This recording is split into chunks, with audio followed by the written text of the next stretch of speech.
chain of command.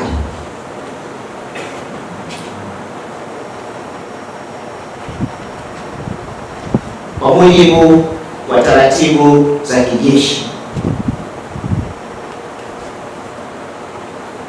masuala ya ushauri, mapendekezo, maoni yanaanzia ngazi ya chini kwenda juu.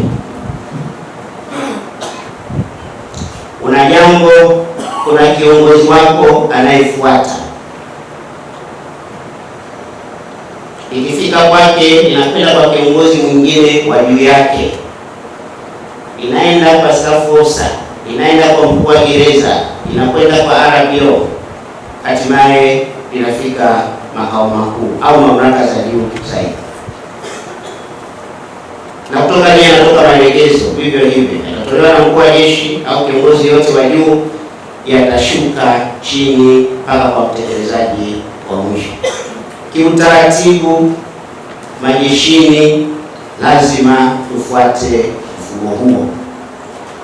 Yapo mazoea ya baadhi yetu, baadhi ya maafisa, baadhi ya askari, kuwa gereza yupo, RPO yupo, na ni jambo la kawaida sana, hii moja kwa moja anairusha kwa mkuu wa jeshi. Sasa mkuu wa gereza na kazi gani? RPO na kazi gani?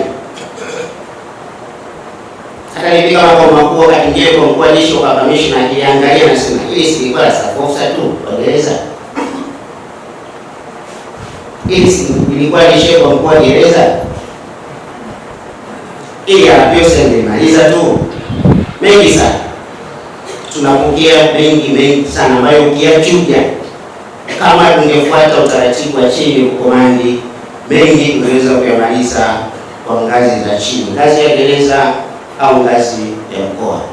Tuzingatie utaratibu wa chini ukomandi kwa kuwasilisha masuala yetu kwa utaratibu huo ambao upo kwa mujibu wa miundo yetu.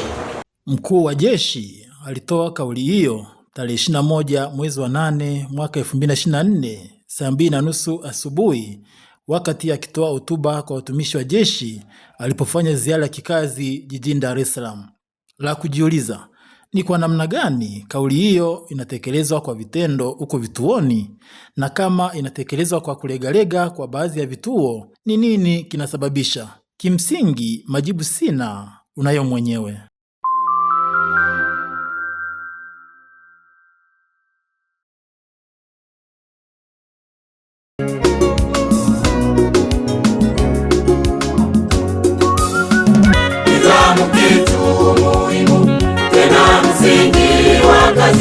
Katika kutekeleza majukumu magereza.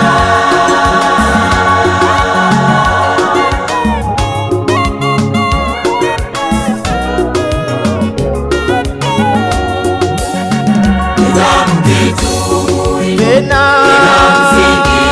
katika kutekeleza majukumu magereza.